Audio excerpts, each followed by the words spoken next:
One of the biggest challenges and fears of farmers in soil analysis is to do with the cost.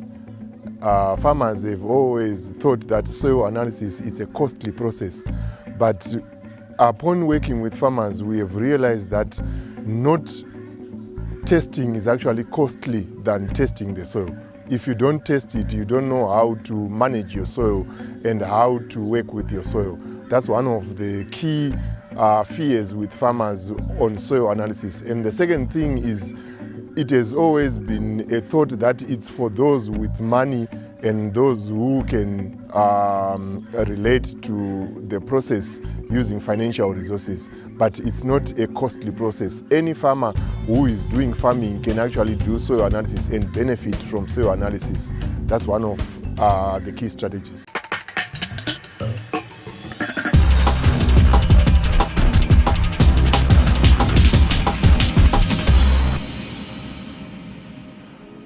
One of the advantages of soil testing is it gives you information on which crops to grow. Being informed on which crops to grow, you can actually choose by the recommendation of a soil analysis to say, I'm planting this crop, because the nutrient analysis gives you guideline on how much you need for you to produce certain crops. So that gives a good indication on the choices that you are going to make. For example, when you get a soil analyzed, you get a recommendation to say, if you want to plant beans, you use 8 bags of fertilizer. If you want to plant maize, you need 15 bags of fertilizer on this land cumulatively. So automatically, it gives you indication on the cost-benefit analysis of the direction to go based on the analysis that have come out. One of the key advantages of soil analysis is, let me put it this way, the soil has no funeral policy. Ivu harina funeral policy, and the soil can die. Ivu rinofa. Let me explain myself. When we say soil can die, we are simply referring to soil being a component that carries living organisms that actually die out of the variables that are in the soil. So by not understanding those variables, one of them being pH, we end up having a soil that has no capacity to maintain plant life, because the living organisms has a certain range of pH within which they can survive.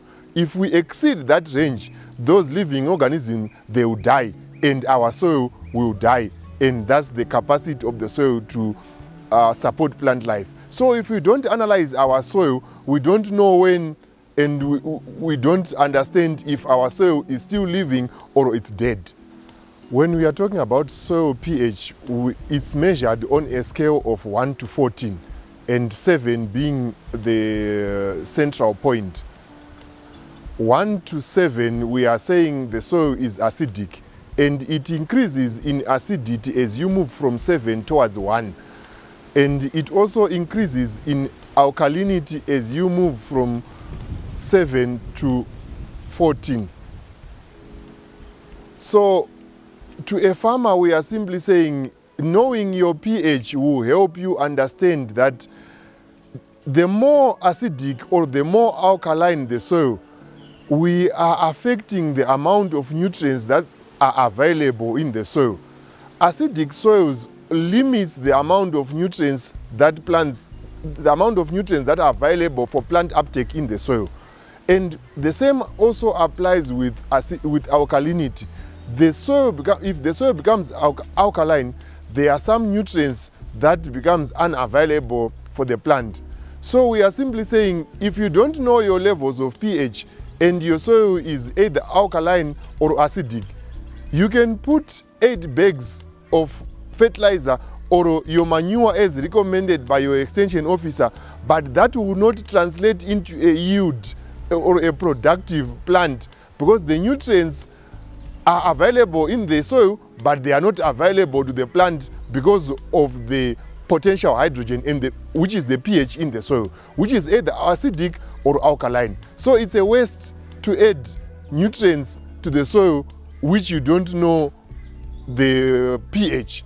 because you lose out a lot of nutrients without knowing. I'll give an example of, I'll give an illustration of how soil pH works. For example, if you want to prepare sadza, you need heat, you need water, you need millimil for you to get sadza. If one of those variables is lacking, there's no sadza. So the same applies with pH. For you to get a yield, you need correct pH, correct nutrients, and the correct plants for you to grow. So to farmers, if you don't know the correct pH, even if all the variables are correct, you can as well apply the nutrients in the right crop, but it does not translate to a good yield. Correct pH plus correct nutrients equals to yield. Wrong pH plus correct nutrients equals to loss. For example, you have tested your soil and you realize that you have some percentage of nitrogen available, and what you are coming in with is to add to the required percentage. For example, I'll say for maize, let's say your soil has a nitrogen of 5 parts per million, and you need to take it up to 7 parts per million. So you only need 2 parts per million to add to the soil. That will then translate to the amount of fertilizer that you are going to apply, which is different from someone who has a 0 parts per million of nitrogen, who needs to start adding from 0. So we are simply saying, by having a soil analysis, you are being guided to say you want to get to point A, and how do you get to point A? You want to get to 5, and how do you get to 5? If you are at 0, you need 5 units. If you are at 4, you need 1 unit. So analysis guides you into determining those levels of addition to say you are adding this much because you have this much. An example is if a farmer is adding, by general recommendation, 8 bags of a compound fertilizer, and soil analysis will guide you to say, does your soil really needs the 8? Or probably you are putting 8 but your soil needs 10, or maybe you are putting 10 but you are putting 8 but your soil would need 6. Ivhu rako rikaongororwa rikaonekwa kunzi muri kuda kuti uwedzere 5 masaga efertilizer, iwewe pageneral recommendation inogara itaurwa nemadhumeni ivhu risina kutestwa, panenge pachinzi isa mabhegi 8 efertilizer. Saka ukashandisa ivhu rako raongororwa waudzwa kuti isa 5, nekuda kwokuti waongororwa ivhu waakutosevha mamwe 3 pahekta yoga yoga, waakutosevha mari yawanga uchashandisa pakutenga mamwe mabhegi 3 asiri kudiwa. Uyezve ukamaisa mabhegi 3 iwayaya asiri kudiwa, haana zvaari kunokubatsira, ari kungokudyira profiti yawanga uchaisa. Saka kuongororwa ivhu rako kunokubatsira kuti uzive zvekushandisa uye chipimo chekushandisa pakuisa ivhu rako.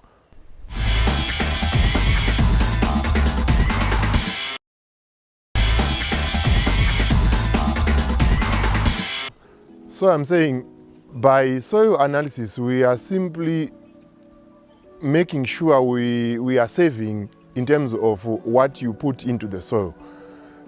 If you get your soil analyzed, you are given a recommendation of application rate. Let's say general recommendation is you have to apply 8 bags of AN in your maize. And through soil analysis, you are recommended to apply 5 bags, which is 3 less, saving 3 bags per each application. We are simply saying each bag costs $30. So for $30 for every 3 bags, that's $90. And if you are saving $90 per hectare and you are doing 10 hectares, that's $900. $900 for a 10 hectare plot, that's a lot of money compared to a soil analysis which costs $20. So you are simply trading $20 against $900. You are saving $20 to lose $900. What are you doing as a farmer? It's more expensive not to test your soil than testing your soil. Now that you have analyzed your soil and you know the nutrient composition of the soil, it still doesn't guarantee you that you are going to get a good yield. You still need to address what are called the 4 other principles of nutrient management. And when you talk about the 4 other principles of nutrient management, we are looking at 1, the source of the nutrients. Where are your nutrients coming from, and how do you apply the nutrients? 2, we are looking at the quantity of nutrients that you need to apply. How much are you applying? 3, we are looking at the time of application. Everything is a function of time, and how it works is also a function of time. And the 4th one being the place. Where are you placing your nutrients? Are you placing them on top, underneath the ground, on the leaf surface? Those are the variables that you need to understand after having your soil analyzed. You might then run into a loss without understanding, even with the nutrient results that you have got, if you don't understand those 4 principles of nutrient management. When you talk about source, we are simply referring to where do you get your nutrients from? What is your source of nutrients? And we have different sources of nutrients, which are in the form of organic source or organic fertilizer, which is our ordinary manure, our compost, our vermicompost, and all other natural resources that we use as sources of nutrients. We also have synthetic sources. In synthetic, we are now referring to those fertilizers that you can go and buy from the shops, those that are provided by manufacturers with specific quantities and variables. Those are the different sources that we can use. So basically we have those 2 main sources, the organic and the synthetic one. Looking at the different sources, each source has its own advantage and disadvantage. So if we look at organic fertilizers, the advantage that we have in organic fertilizers is they provide us with nutrients, but those nutrients are not too much, they are not high, they are at moderate levels. But at the same time, they come in with a component of addressing other soil variables, such as introduction of microorganisms in the soil, also work in correction or adjustment of pH in the soil. So those are variables that come with addition of organic matter. And when you look at synthetic sources of nutrients, we are now looking at main factor only being nutrients. They only provide us with nutrients, and it doesn't come with other factors. So that's the difference between the 2 sources of nutrients that we can talk of. The other one bringing in a lot more of variables with it, the other one only addressing one variable, which is the nutrients. So when we are talking about microorganisms, we are simply saying we are introducing a powerhouse in the soil, which has got the capacity to generate more nutrients for you in the soil. So it's like you have built your solar system. It's a very common now that people are using solar system for powering their homes. So it's like you have built a solar system in your soil that has got the capacity to continuously provide you with power, in this case, which are nutrients. And if you don't have that, it's like you are relying on a ZESA power cable or electricity power cable. If it switches off, you are off. And the same applies if you are using synthetic fertilizers. You are simply relying on those for your provision of nutrients without having the capacity of the soil to continuously regenerate. So if you don't add the nutrients, you don't have them in the soil. That's the scenario. So that's the difference also between how you add organic matter into the soil and how you rely also on addition of synthetic nutrients into the soil. So for soil fertility management, introduction of microorganisms is like we are giving the soil a fishing rod. We are not giving the soil a fish. From a common Chinese proverb that if someone is hungry, you don't need to give him fish. You need to give the person the rod so that he fishes for him or herself. So in this case, we are simply saying we are giving the soil enough capacity to regenerate and produce nutrients on its own without having to rely on human input and interpretation of soil fertility management. So we are improving the soil regenerative capacity so that it can be sustainable, it can sustain itself without having to rely on what we provide to that soil.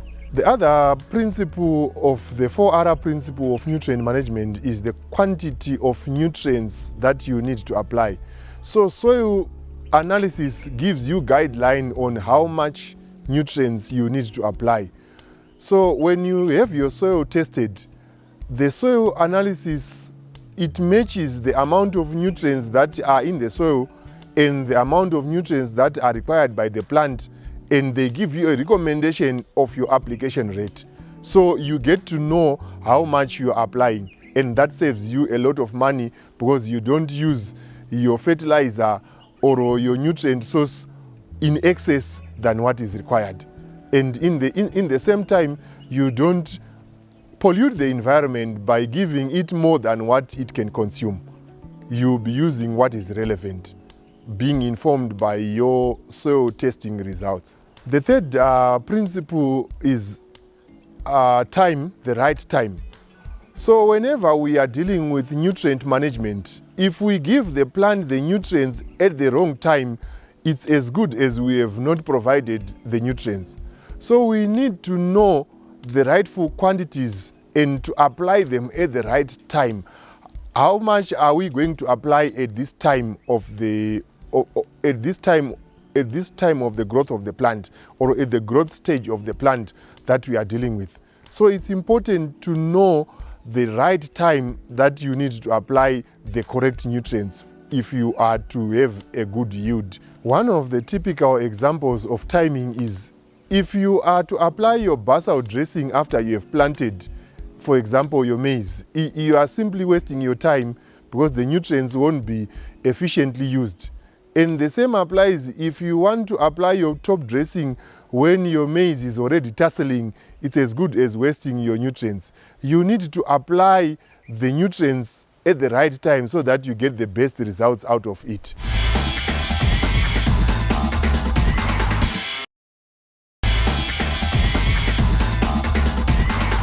So soil testing informs us about the timing of application of the nutrients.